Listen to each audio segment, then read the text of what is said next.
Okay, well, I'm just going to go ahead and get started. I want to welcome everyone to our uh, third webinar for the Alliance High Tunnel series for native plants, High Tunnels for Native Plants. This third episode is Economics of Native Plant Nurseries. Today we're going to be having Mervin Wallace, Missouri Wildflower Farm, speaking with us today. If everyone would just take a chance on filling out the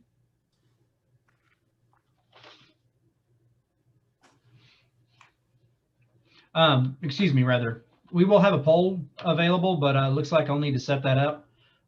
So I'll set that up later. I just neglected to do that now.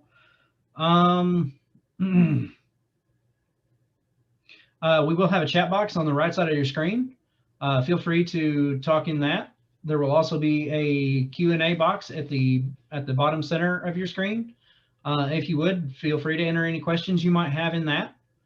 And once again, I'll set up a quick poll, and when that becomes available, I'll mention that in the chat box. I just neglected to have it set up going in.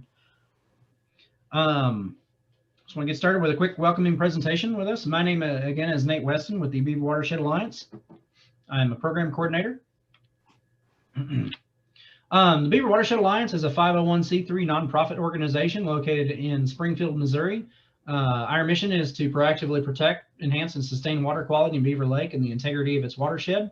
And we primarily do that through education, outreach, technical assistance, and BMPs. BMPs is jargon for best management practices. We also do scientific monitoring and research. The Beaver Watershed is located in northwest Arkansas. It is the drinking water source for 1 in 6 Arkansans, and that's roughly 500,000 people, 500,000. On the left side of the screen, you'll see several watersheds the Beaver Watershed is divided into, or sub-watersheds rather. One of the primary issues facing the Beaver Lake watershed is sedimentation and erosion, which results in that sedimentation of our drinking water sources. That heavily impacts drinking water quality and water quality for wildlife. And one of our major goals is to reduce water quality, especially in priority watersheds like those you see colored in red and orange. A lot of people don't know sediment is the #1 factor in reducing water quality, just due to the fine particulate matter, reducing habitat for fish, wildlife, as well as being very, very difficult and expensive to filter out for drinking water purposes. On the screen right now is a map of northwest Arkansas and the drinking water sources and their utility providers for the area. The blue triangles are raw water outtakes for the lake, with the outline of our watershed in gray, and the various drinking water utilities, which take that raw water after it's been treated and deliver this to households in the area for agriculture, industry, and things of that nature. We do a lot of education and outreach. This is a form of that. So we do a lot of workshops and farm field days. This particular one was a Rain Ready workshop we did in Fayetteville, and that's to promote low impact developments, which is basically ways developments can become more integrated with the natural features, natural landscape, and natural functions, such as stormwater filtration and things like that. We also work with a lot of landowners. We go out and visit them on their property. We work with them to help them promote voluntary best management practices on their property. That can be things like pasture management or forest management for wildlife, nutrient management, and for nutrient reductions and things like that. This is basically just a way we can work directly with landowners to actively encourage the participation in conservation programs, as well as the implementation of those best management practices. One of the other things we do, and we don't really have the ability to do this ourselves, but we partner with several other organizations who have the materials, facilities, means, and resources to do things like stream bank restorations. And here this is a stream bank that was previously heavily eroded with incised stream banks. It was contributing a lot of sediment to the watershed. And this is Rock Creek, which is a primary tributary in the West Fork of the White River. It's a priority area for us and as well as our partners. And this program is through the in our National Resources Conservation Services Regional Conservation Partnership Program, or RCPP as we often refer to it. They funded this program, and which we assisted in, but it was the restoration itself was completed and planned by the Watershed Conservation Resources Center. And they're very, very viable partners with us. We also partner with partners just like, again, Watershed Conservation Resource Center and others to do scientific monitoring, such as in this case, which is also in Rock Creek, of erosion. So this would kind of be the before of what we saw in the previous slide. This is a heavily incised eroded stream bank. Stream banks like this are heavy contributors to sedimentation in our waterways. And we have a partnership with Watershed Conservation Resource Center to go out and monitor the erosion over a multi-phase sequence to get an idea of how much particulate matter is being contributed from these streams into our watersheds and waterways. We also do in scientific monitoring and research, we do storm flow reduction through a pond optimization program, which is basically a study to analyze how much peak storm flow would be reduced through the construction of a series of ponds in upper level catchment basins throughout the watershed. And we're seeing some promising results on that and some promising data. This is a series that's basically on native plants, and a lot of y'all might wonder, what does this have to do with native plants? You're talking about erosion and things like that. Plants are foundational to ecosystems. They help maintain stream banks, they reduce erosion, they promote habitat, they also filter stormwater. And so they're a very major component, a keystone component of a lot of natural management. Up here in the top left, we see buttonbush with a butterfly on it. We have tree plantings like we see on the top center. We work with partners like here. We have a voluntary seed collection program with the Watershed Conservation Resource Center, and seed collected from this program went directly into the restoration program that we saw earlier. Not necessarily that one, I don't know, but certainly projects like that one. Other programs we're working with in the area and partners are with the Arkansas Audubon, which reaches out and partners with landowners to promote both native plant materials, seeds, and things like that for promoting wildlife or promoting butterfly habitat or pollinator habitat. They're still looking for people in Northwest Arkansas to promote to propagate switchgrass and things like that. So they still have several things they need. We also work with landowners to promote riparian areas for filtering stormwater, and so we have riparian buffer demonstrations. On the bottom right is a low impact development site, like what I talked about earlier. These are sites where stormwater would flow off pervious pavements like the asphalt we see down here into modified pervious or low impact development structures like we see with the tiled parking area in the center and the grassy areas in between. Those are areas where stormwater can leave those pervious surfaces and become filtered and reduce peak flow in our streams, which reduces sedimentation, flooding, and several other factors. These native plants are also useful in landscaping projects like we see here. This is a beautiful rain garden program installed at Hobbs State Park here in Northwest Arkansas, up at Hobbs State Forest. This was another Audubon, Arkansas program where they were planting plants to promote in their propagation projects. Picture I took of rose milkweed or swamp milkweed. So as you can see, it's got a young monarch caterpillar on it. So these are invaluable for those kind of projects. Another thing we do a lot of is invasive species removal. So here, one of our volunteers is removing a bush honeysuckle, which is a highly invasive understory shrub. I know Mervin's probably seen this. Oh yeah. Whenever you take out an invasive understory shrub, a lot of times you have to replace it with something to fill that ecological niche.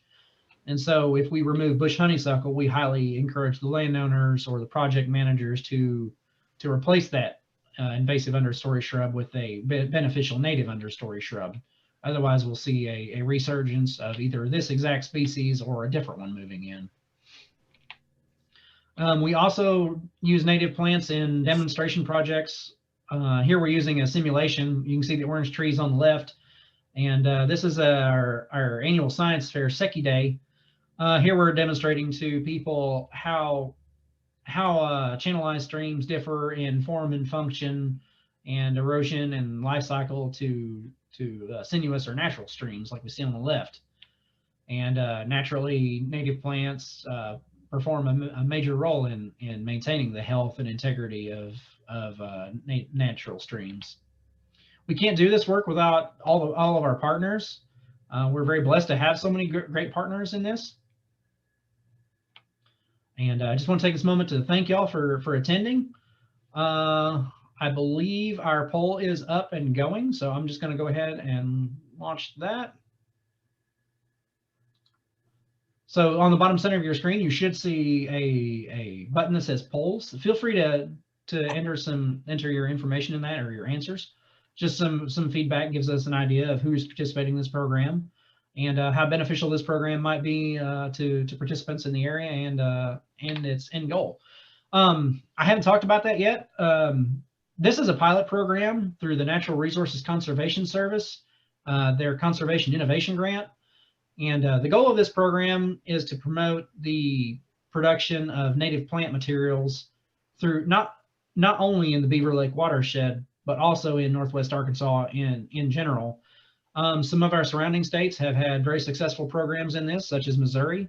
Mervin Wallace is going to be our host or our panelist today, and he's going to be talking about some of the programs he's been working on and some of the successes and challenges he's faced working in his nursery, which is Missouri Wildflower's nursery. The goal of this program is to introduce an option through the NRCS High Tunnel program, which is very popular for the production of native plant materials in court, as well as the existing scenarios of cut flowers and vegetables. So with that, I'm going to go ahead and stop my presentation.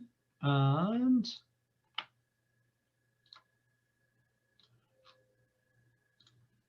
Mervin, I'm going to go ahead and mute myself and start the presentation for yours. So just let me know when you want me to go to the next slide. Okay. And I've got something right there. I'll click on that and I make it disappear. There we go. There's the first slide. I do want to say that a month or more ago, when Nate first brought this up to me and he was talking about high tunnels, I was envisioning greenhouses with sidewalls that are about 6 feet high, because that's what I had been introduced to at the beginning. And then I saw Nate's picture in the in his flyer, and it was greenhouses just like I've got pretty much. This is our oldest greenhouse, and we have small pots, we call them. I'll describe those pretty soon. I'm not crazy about it because it's 30 feet wide and it requires a great big sheet of plastic that's very hard to get on. It's heavy and all of that, but they managed to get them on and they've sort of worked that out. Let's go to the next slide. We use several of these greenhouses. They're 16 feet wide, about 7 feet, 6.5 feet tall. All of these greenhouses that we have, we put shade cloth on them in the summertime, and we put plastic on them in the winter. We are using clear plastic now, I believe. We used to use white plastic. I'm getting into more details here, not about money. So, although all of that is cost money, that's cost of goods, especially those pots and potting soil. let's go to the next slide. In 2014, I'll show you in a minute. We bought the state highway property, which my land used to surround, and now it's just part of it. They downsized in Missouri on their sheds that they operate from. And so we got 5.5 acres plus some buildings that are very valuable. And we've been putting greenhouses up on these. The greenhouses you see on the left with the white metal siding on them at the base, those are 20 feet wide, and we're pretty much set on those now in the future if we buy more. The one you're looking at straight in front in this picture is one that we bought several years ago from a school. It's 30 feet wide. Herman High School, they decided to get rid of it, and we got it, and we've been using it for shade structure. We just put shade cloth on top of it.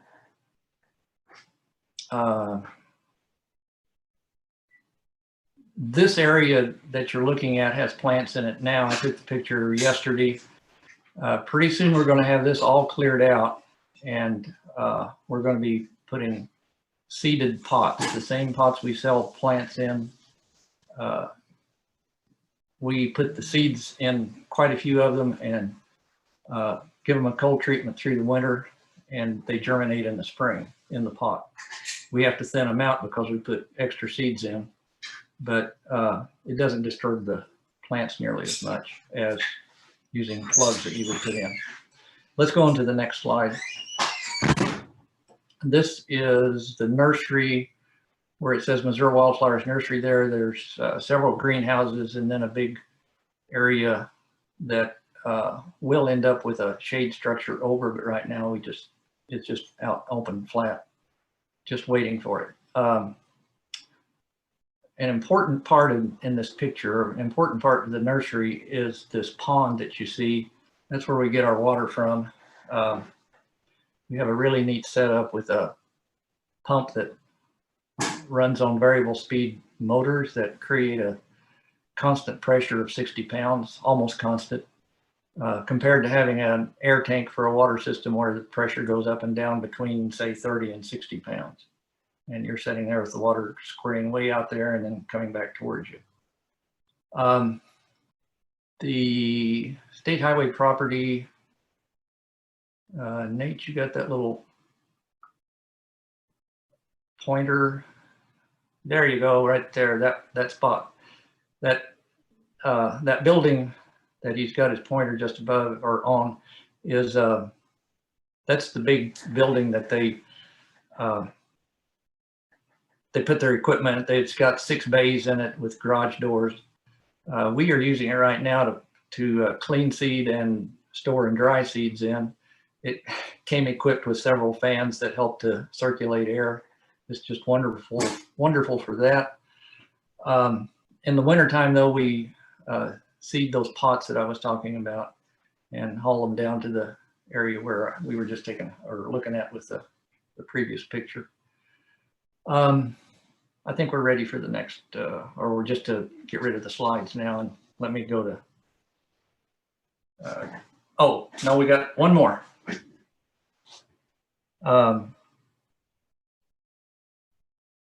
Yes. No, I'm sorry, I'm lost for a second. Yeah, let's skip the sales area for a little bit and just put me on the view.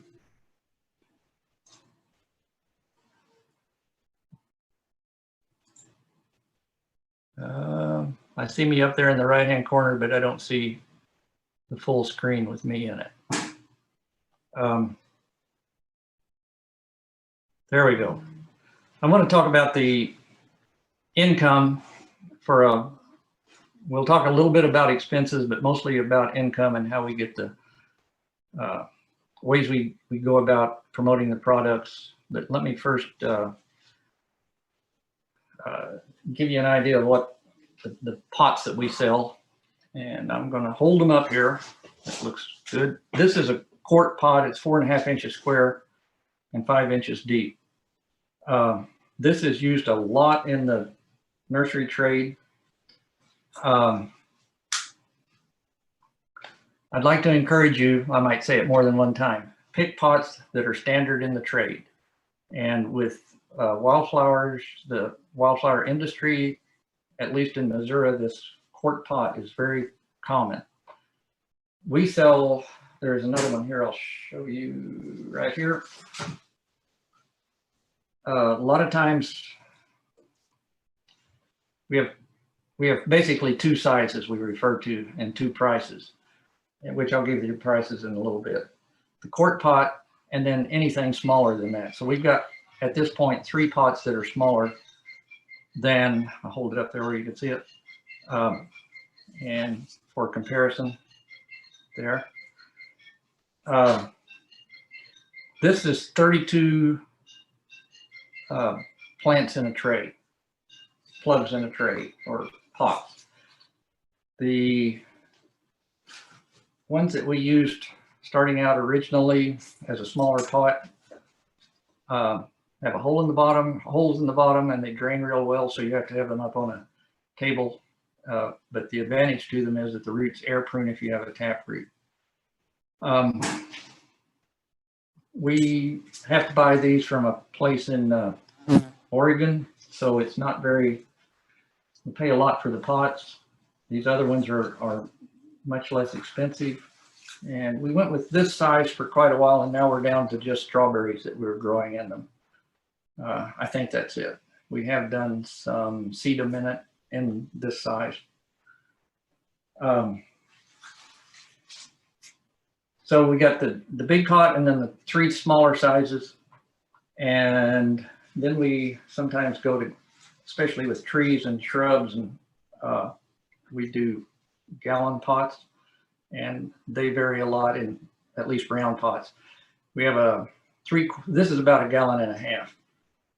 There's gallon and then a trade gallon, which is 3 quarts instead of 4 quarts. But we have pots that go up to 5 gallons, but I didn't want to hold one up in here.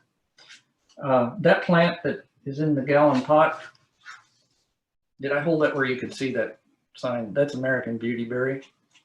That's our featured plant of the year, and this is what the berries look like on it. Pretty neat. I keep getting prompted to fill out that poll, but I'm gonna get rid of it.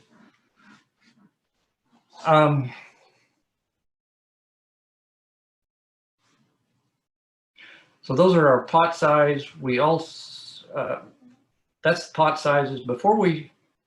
I've been selling the quart pots from the very beginning, but there was a period of time when we sold bare root plants, and we no longer do that for various reasons.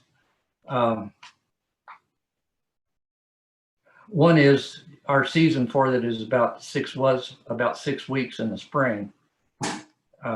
When we dug the plants, we put them in water as soon as we dug them in a bucket. We got them moved into boxes with sawdust as a packing material, just layered in. We kept them wet from the time we got them until they left the nursery. We did a lot of mail order of those. But a disadvantage, well, is the short period of time for selling them. And with these pots, you've got year round that you can sell, and you can plant the potted plants year round if you want, if you need to. One thing that happened about the time we quit was Lowe's and other places started selling. Never mind. Thought I had a fly on my head. That is almost a joke, but there is a fly flying around in here. It was the cursor. Thank goodness. I'm going to move it over to the side and not touch it again. The bare root plants that Lowe's began to sell bare root plants in plastic bags, and they were totally dry and the plants were dead. So we just got out of it because I'd go to sales and people would say, oh, don't buy those, they're not going to live. So we just quit doing that. We do sell seeds, and if we sold just these seed packets, we would really be hurting for money in terms of seed sales. So we sell, that's the front, which we print. We pay to have the back, when we buy the packets, we pay to have the backside printed with common information on them.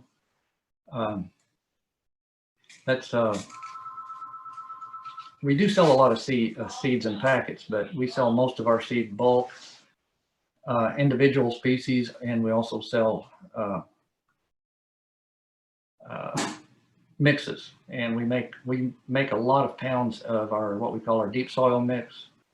We sell some dry shallow soil mix, which is what you would find on a glade pretty much. But seeds are sold in the winter generally, and in the nursery trade, I refer to that as our Christmas tree money when people are selling or poinsettias, which other nurseries sell things like that to make it through the winter. We sell everything native to make it through.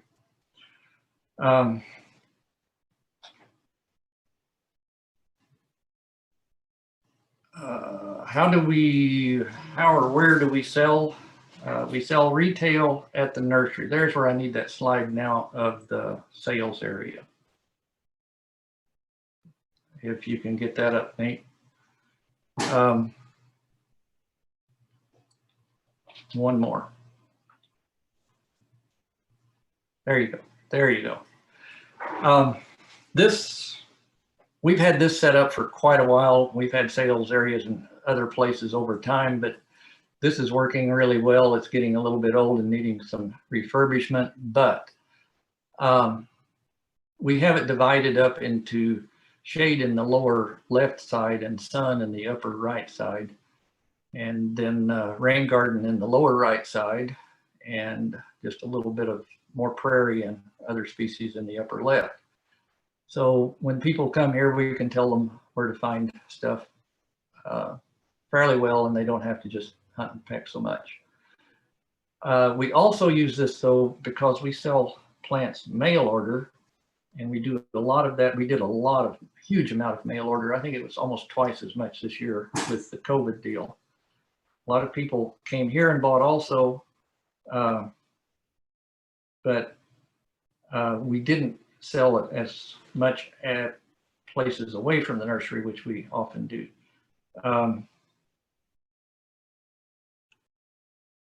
So when we're filling out the mail order, or when we're pulling plants for the mail order, we use this sales area also at the same time for that. So there'd be 2 or 3 people running around pulling plants to fill orders.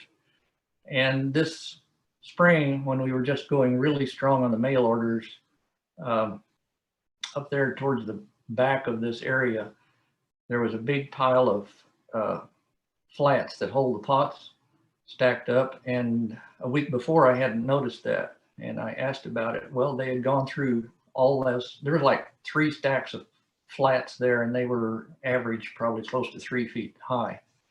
That was a lot of flats they went through. So someone is spending all day long pulling plants up and putting in this sales area, and then other people are taking them out, and customers are coming and buying them. The neat thing about this is, though, for the pulling plants for orders, it's sort of like a keyboard on a typewriter. You know where everything is, and you just go and pull them, and you don't have to go over 2 or 3 acres of area to pull plants like we would if we were going to where they're being grown at the nursery. So I did briefly mention that we sell at events away from the nursery. That's another way that we sell plants. Some of the places we sell are like nature centers that the conservation department has. We do that in the spring, early in April usually. We keep all the money from a sale like that. But then there are other sales where we do, you can get rid of that slide if you want to now. We go to fundraisers. We sell at fundraisers for not-for-profit organizations, and we do several of those. We give them a 15% of the sales. there are many times in the spring. We're doing this from March, April, and May, and almost all of May now, but used to, we do 1 or 2 sales on a weekend, and now we're doing, hopefully not over 3, but there's been a few times where we did 4 sales. We have 3 trucks for hauling plants, and we have trailers to go with the trucks if we need to. One of the trucks is a great big box truck, and for big sales, we can take that full. And our best sale we ever had, that's 4 layers in a box truck, we came back with 6 flats of plants one year from a sale.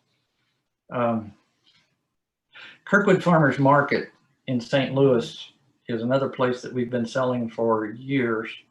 Yeah, we only sell on Saturdays now, 5 weekends, March through first weekend in May.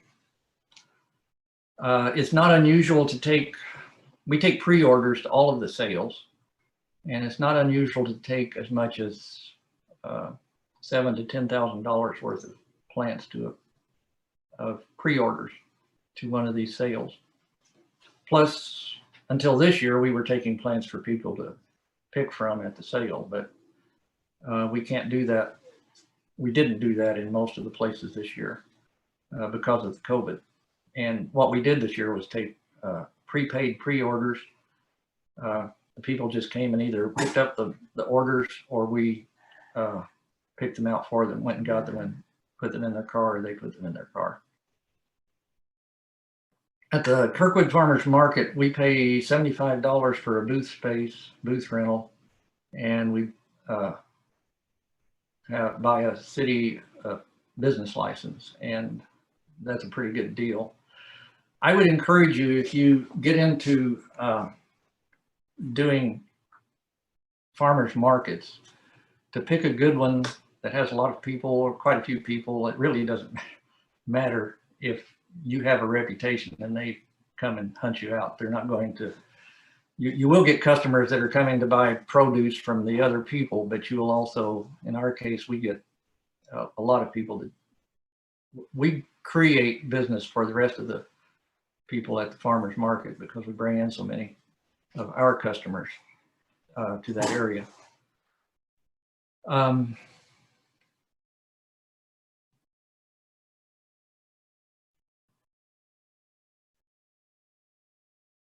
So if you decide to do a farmer's market as a means of making money,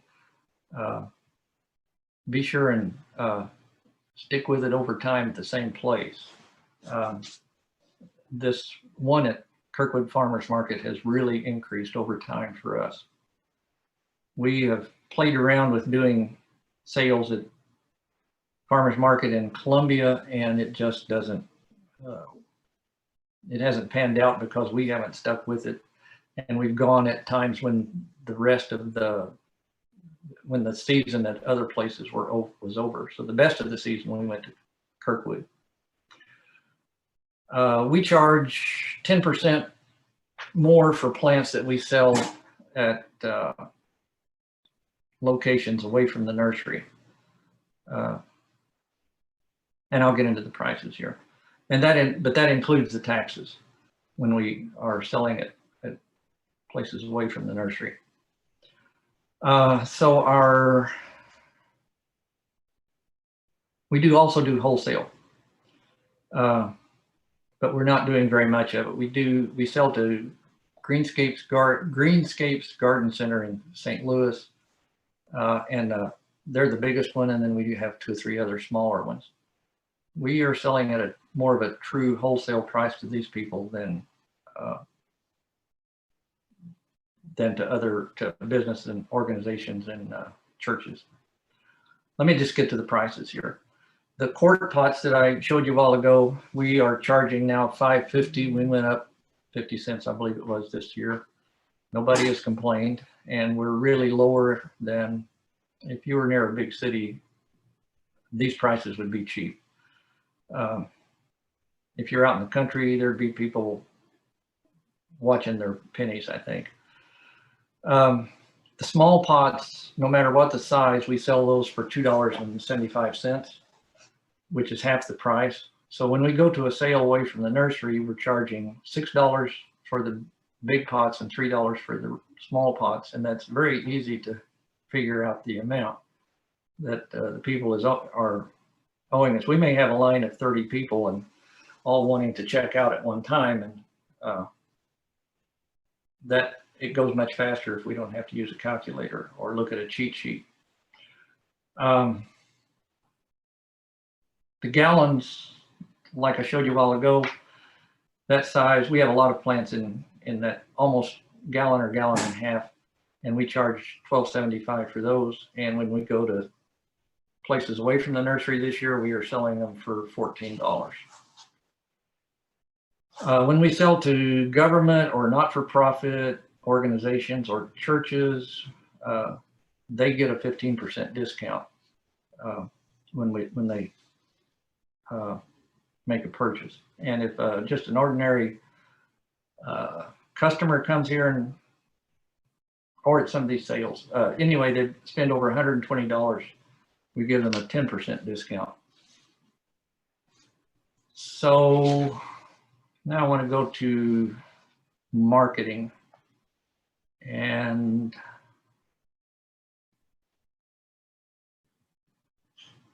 yeah, I had a slide, the chart. If you could put that up, Nate.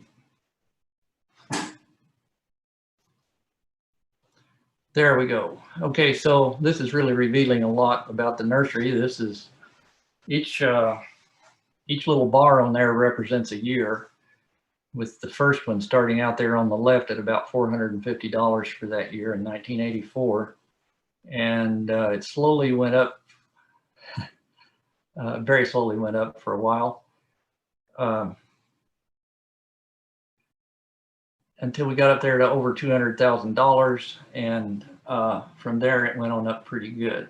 I'll talk about some of the reasons why it has increased. If you get to looking at there on about the 25th year, 27, anyways, 19, or it was 20, it was 2008, 2009 actually is when it dropped. This one, yeah.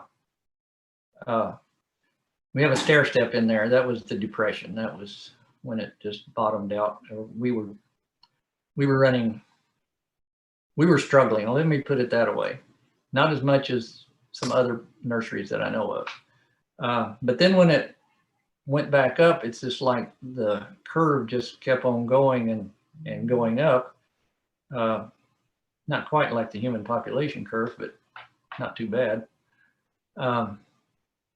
You can see that in that's 2018, we had a record year and made it over $1 million. Now, if you had a nursery and you had it for 35 years and you finally made $1 million, I think a lot of people would be very disappointed. Or if you had any kind of business, I should say. This is, I'm very happy with where I've got, and I'm having fun doing it, and I'm not necessarily wanting to get rich at this. So there's a dip there this last year, and that's related to the farm bill that didn't pass until late in 2018. At least I think that's partly what is related to.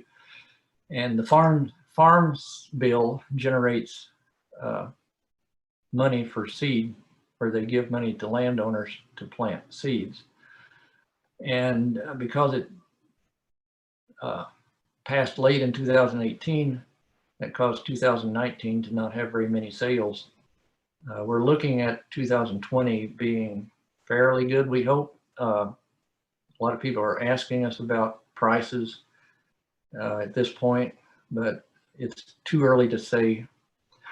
We've been stockpiling seeds for 2 years here now, and you reach a point where seeds go bad on you, and we had quite a few do that last year. And then you can't sell them. So there are issues to deal with in the seed business. Let's go on. Let's get rid of this slide now.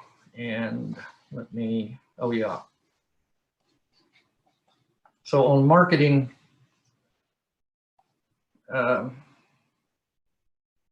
have what I refer to as the gold standard, and to explain that, I wrote a brief article to Carol David, the head of the Grow Native program, which I'll describe a little bit here in a few minutes. I said, I feel like the most productive marketing strategy that Missouri Wildflowers Nursery has had over time was to decide at the beginning, which is about 35 or 36 or so years ago, that Missouri would be the genetic source of our plants, and that we would stick with that source requirement through time. It's our gold standard. When we run out of a species that is available for sale, we don't order in plants from another nursery unless we are confident that the genetic source meets our standards. Over time, government entities, and this is important, over time, government entities, NGOs, not-for-government organizations, and individuals have come to the realization that we stick to our guns on this standard. Therefore, they use us for their source of plants for their products because we are meeting their specifications. They know our product is best adapted for producing and benefiting wildlife. So that's my spiel for why you should use our plants. Other beneficial marketing strategies, word of mouth is very important. I realized very early on when I was actually putting the names of people in our mailing list, I got to playing around with it one day and doing searches and realized that there were a lot of customers on the same street address in a city close together. So it's pretty obvious that they were recommending Missouri Wildflowers Nursery to people in the neighborhood. Our catalog. That's last year's. Lots of stuff on my desk, which is getting old. This is Missouri Wildflowers Nursery catalog. I hope some of you have seen that before. I created in my computer InDesign. I do the words. I pay a graphic artist to do to make it look good. So we have a photo gallery with several pages of pictures. They're categorized by, we have headings on the edges of the page. See where my finger is? Right in there. There's shade. Average to wet soil is on the other side of that spread. So we have the pictures with them in categories. We have trees and shrubs in the back, a page for grasses. And then after we get to the pictures, we got the price and selection guide, which has some columns there for prices, but a very valuable part of that guide there is the columns that describe the light and the height of the plant and the spacing of the plant and the time it blooms, moisture requirement. And then something I've added in the past few years, which you can hardly see probably, is these little symbols down here, which represent whether the butterflies like them or bees, or if they're deer resistant, or if hummingbirds use them. I'll probably end up with another category or two in the future. I also have a column in here for the page that you can find the picture on, which is helpful. So that catalog is very valuable. It's a lot of people consider it their Bible in terms of native plants. You could use it for a guide just about to go out on a prairie and identify some plants. Our mailing list, we do a bulk mailing every spring, and we have about 12,000 people on it. And that gets changed or updated. Sorry, I'm looking for something else. There it is.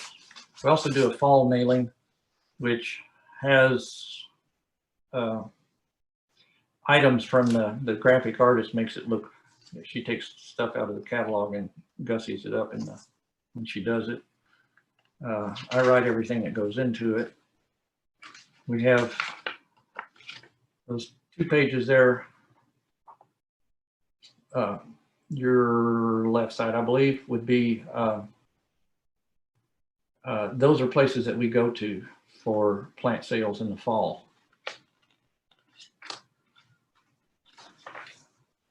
Okay, so the catalog and the mailing list are very good, and they create a lot of people asking for our catalog and using it. I advertise on the radio station KBIA, a local national public radio station in Columbia.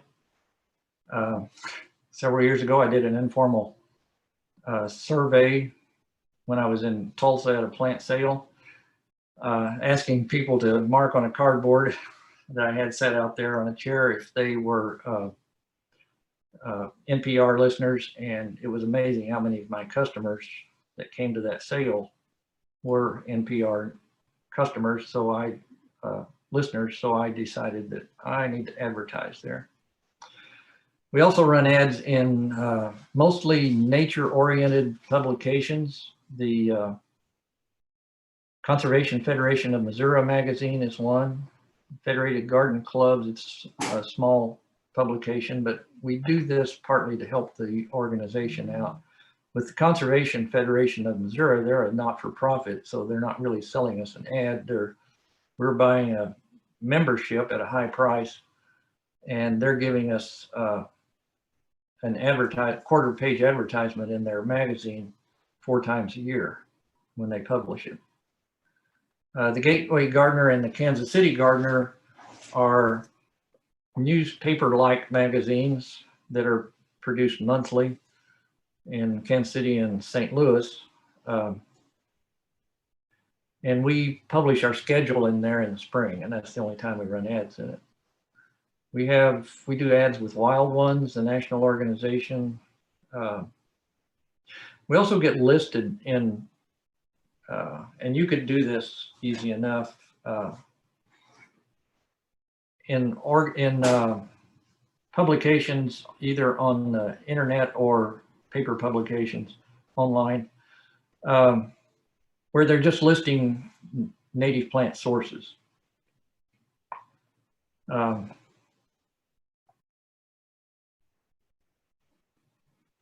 And then there's free advertising. Word of mouth, I've already mentioned. Facebook is very valuable, I think. We have a Missouri Wildflowers Nursery Facebook page, and we have Missouri has a Missouri Native Plant Society. I think Arkansas has an Arkansas Native Plant Society, maybe. Our Missouri Native Plant Society has 20,000 members plus, which is pretty cool. I forget how many. I think they started in 2014 with their. They really have a purpose with that. The organization does with that Facebook page, and then we have our own web page, which we sell from, and our catalog. If you wanted to, I'll try to make this available to Nate to mail out to people if he wants to. But you can see there our catalog online. You can download it as a PDF, I believe. Something that happened just a few years after I started the nursery, our local rural electric organization ran an article about me and the nursery, and they've actually done it twice now. But that first time, my mailing list was at about 1,500 people. I asked the people I asked in the publication to send us $1 and we'd send them a catalog. And for about, I don't know, 2 or 3 weeks, we were getting up to $80 a day getting catalogs. We doubled our mailing list at that point. We went to 3,000 in a very short time. There's the Grow Native program. Was started in Missouri in about almost 20 years ago now. It's a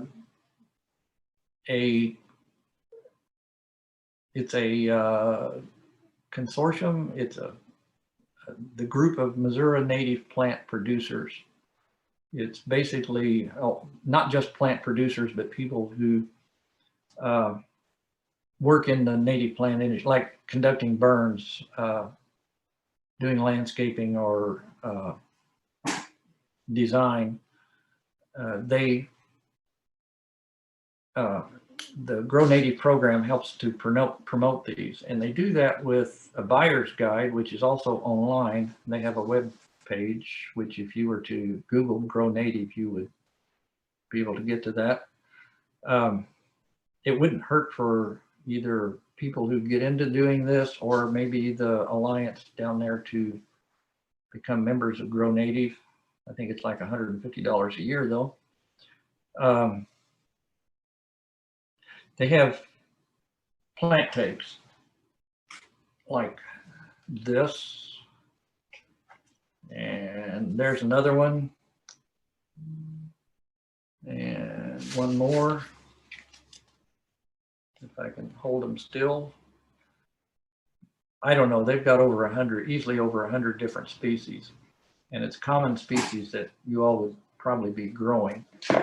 That is a very valuable thing. With the otherwise, you're, in our case, if we don't have their tag, we produce our own tag, and it doesn't come out very good sometimes. In other words, our printer needs some work.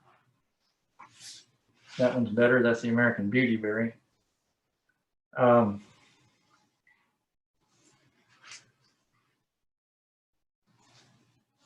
Grow Native has been very, I think if you looked back at that chart, at the time Grow Native was formed, and it was the Missouri Department of Conservation that helped to start them, or got them started.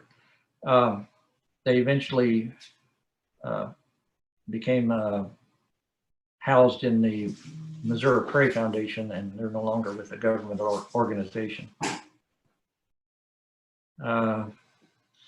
Yeah, you got me back there, but I'm not sure I need that. There we go. Although people might rather look at the chart.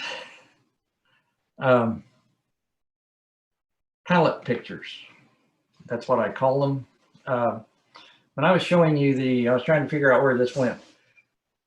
When I was showing you the sales area a while ago, there are these pictures that are in front of each of the group of plants that are for sale out there.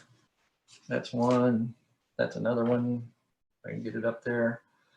You'll notice that there's a big piece of plastic up here at the top on this one. The ones that we put out in front of in the nursery out there doesn't have this, or it would blow away.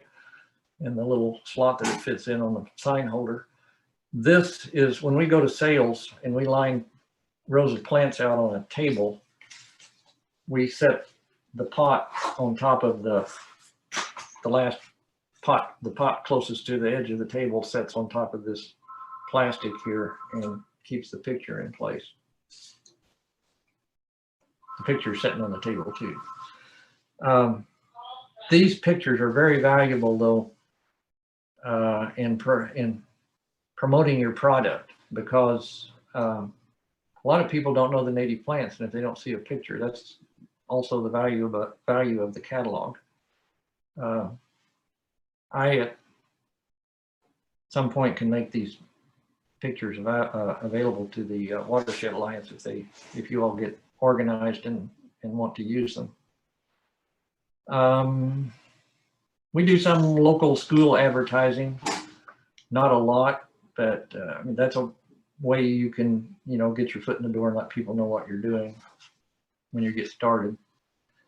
I've always said we follow the money trail, so whatever is happening, whatever is happening that makes money, we go for it. Okay, so that's the income part of it. And just briefly, I'll say a few things about the expenses. Cost of goods. Whatever you spend money on to produce your plants, that's cost of goods. And some of you are no doubt savvy on this, and others probably aren't if you've never had a business. I didn't have a business, so I didn't know beans about it. And until I started taking my taxes to someone, I really didn't know that much about it, even when I was doing my taxes, it seemed like. But the payroll at the nursery here, we make a lot of money on that chart that you looked at, but we also spend a lot of money on the cost of goods. But we spend about $300,000 on labor now. And I'm paying some of the employees. It's pretty good.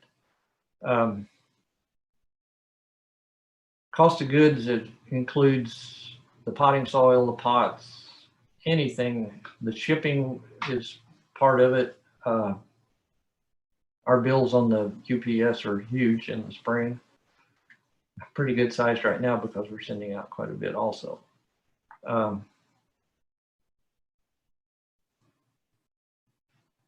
I haven't, sorry, I'm going to look and see what, I'm running out of time. Do we want to quit? I'm at the end as far as I'm concerned. Although I could tell you what's in our potting soil, and I've already mentioned that we direct seed pots. Hey Mervin, this is Nate. We do have some questions we would like to get answered, but I'm happy for you to talk as much as you'd like. No, I'm at the end here. Okay, well let's go ahead and get some questions answered if you would. We have 5 questions in the Q&A box. If you have any other questions, just feel free to put them in there. I'm going to start at the top. This is from Gwen Gregory. She's asking, does using pond water for plants introduce bacteria or other organisms which would harm the plants? We've never experienced any problem other than, yeah, the plants get a sheen on them, and I think they decided it was some kind of a bacteria, but it's not kill the plants, it just makes them look bad. I don't know the details on that for sure, so I hate to say, but no, the pond water is pH wise is about the same as the well water. I would rather be using pond water because our water here is very hard out of the well, so we would be getting a crusty lime layer on the surface if we were using our well water. And I just hate to use, well water is a precious resource, and water running off the land is going to end up in the ocean and carry a lot of stuff with it in the process. So we don't, and here where I'm located, we don't have any problem with runoff from, our biggest hazard here is the highway runs right upstream from the Highway 54, right upstream from the pond.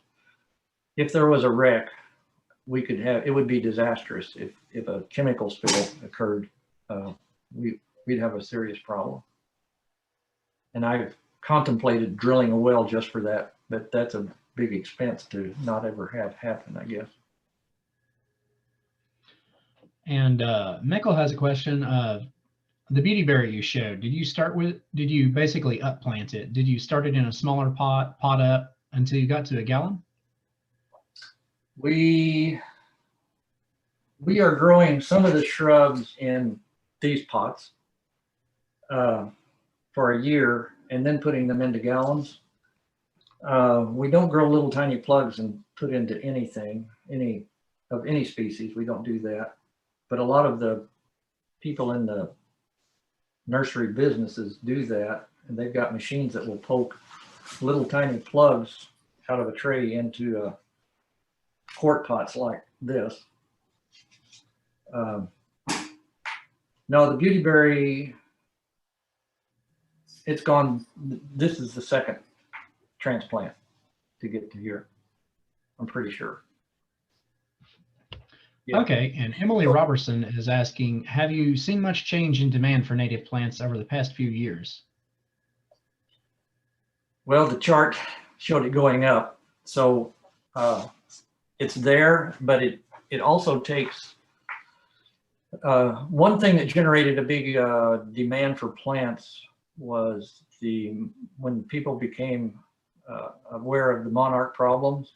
That caused a lot of that brought on a lot of demand for plants and seeds.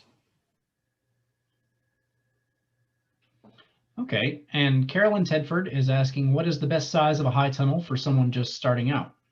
I don't know. Do you not have it designated? I would, if you could do it, if you can get a 20-foot wide one, I think you'd be happy with it. It's easy to put the plastic on. Much easier than the 30-foot wide one.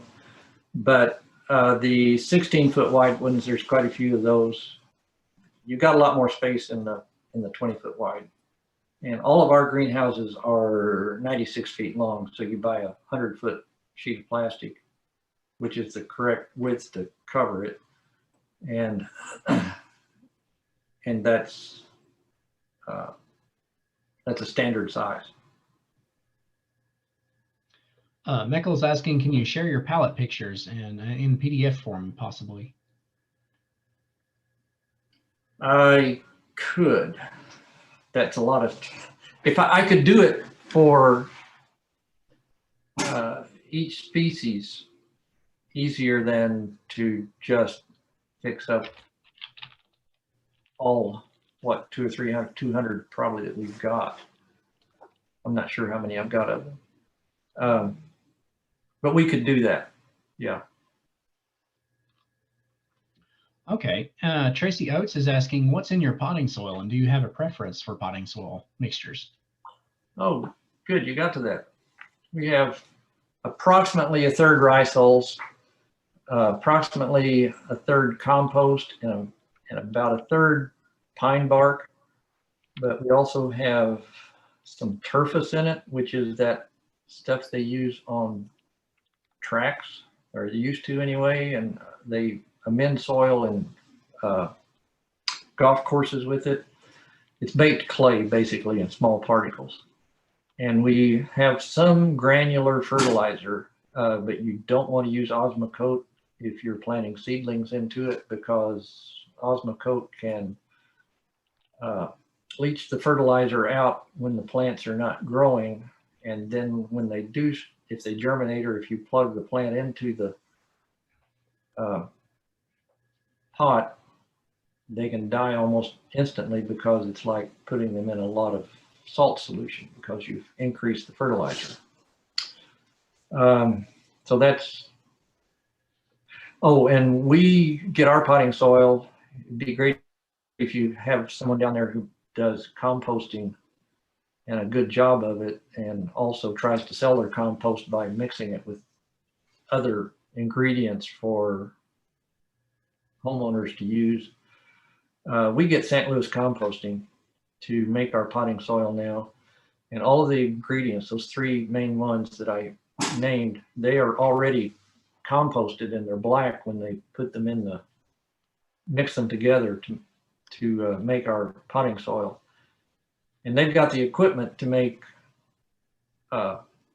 whatever ratios of ingredients we want. They can do it. And other companies have them make their own special mixes. So it's, if you could find somebody, you wouldn't want to have them bring you potting soil down to Arkansas, because it costs you a whole lot more than it does. They've upped their price on it quite a bit in the past year, I think, and I don't know how much it is now, but still. We used to buy the ingredients and put them in a pile and get them delivered in piles out here, and then we would mix them and we'd compost them. And invariably we needed the potting soil before it was ready, and so we'd be out there trying to plant, and it would be on the warm side, and it would be brown instead of black, and all of that. So it's a whole lot more useful to use this St. Louis Composting for our source. Okay. Several people, myself included, were highly interested in the compost mix. Could you run those 3 ingredients by us again? It's 1/3 rice hulls, 1/3 compost, and 1/3 pine bark. That's roughly it. And I don't know how much of that turfus they add. I could find out and get it to you. And then the granular fertilizer, I also don't know, because the St. Louis composting just adds it, and we don't ask them to specify an amount. All right. All I know is that fertilizer is green.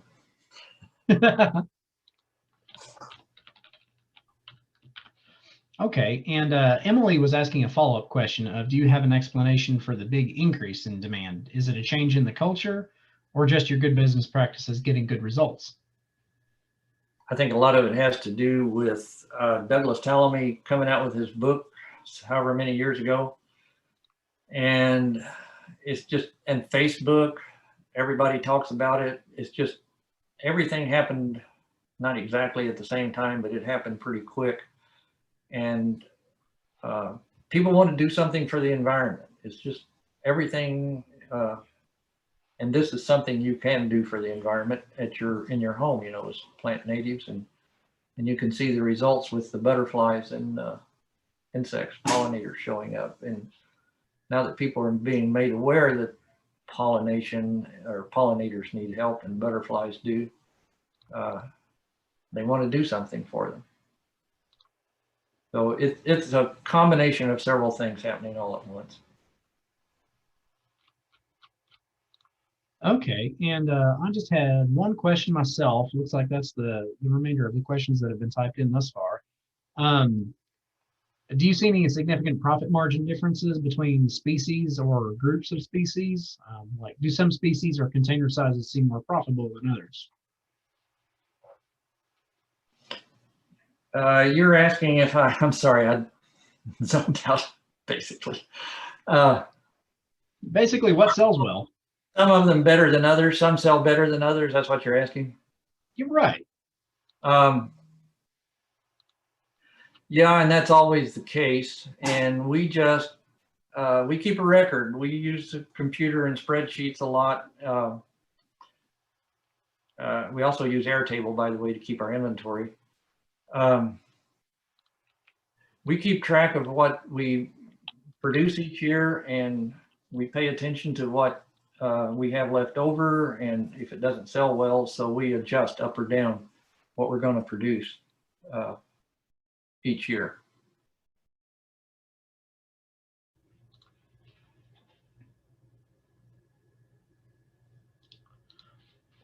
Well, okay, those all sound like wonderful answers. We don't have any more Q&A questions coming in.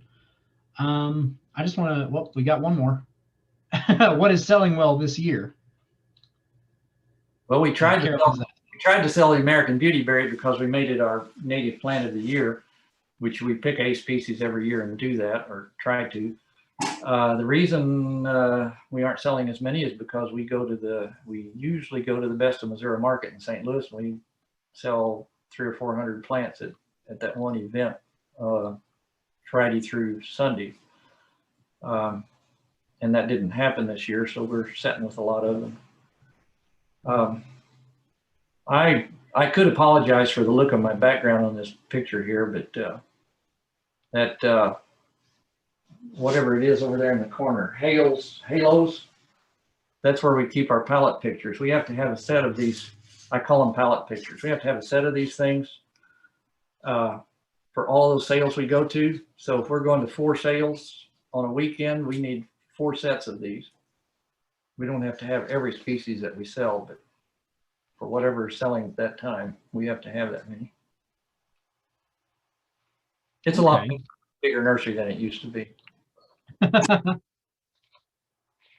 sounds like a fun problem to have. Well, I just want to thank everyone for attending. Mervin, I really want to thank you. We were fortunate we didn't have any technical difficulties today.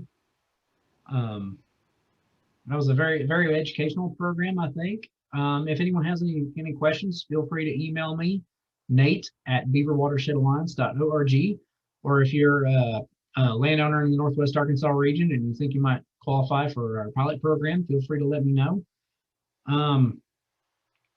Let me share my screen real quick. We do have one more webinar coming up. And this is going to be, okay, we were originally going to do a field trip this year. Unfortunately, the pandemic put a hamper on that. And so what we decided to do was go take a video session with Dripping Springs Garden out around Huntsville, Arkansas. And the gentleman who runs this, Mark Kane, is an expert with operating high tunnels, and especially with the NRCS program. And so he is going to give some very good information and feedback and advice on operating a high tunnel in this video. We were hoping that Mark would be able to join us for this live viewing.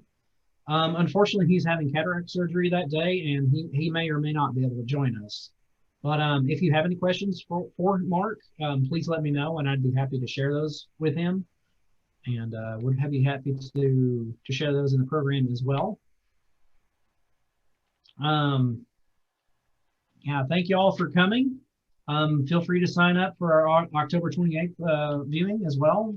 I say share any final questions you might have with me, and wish you all have a wonderful day, and thank you very much for participating.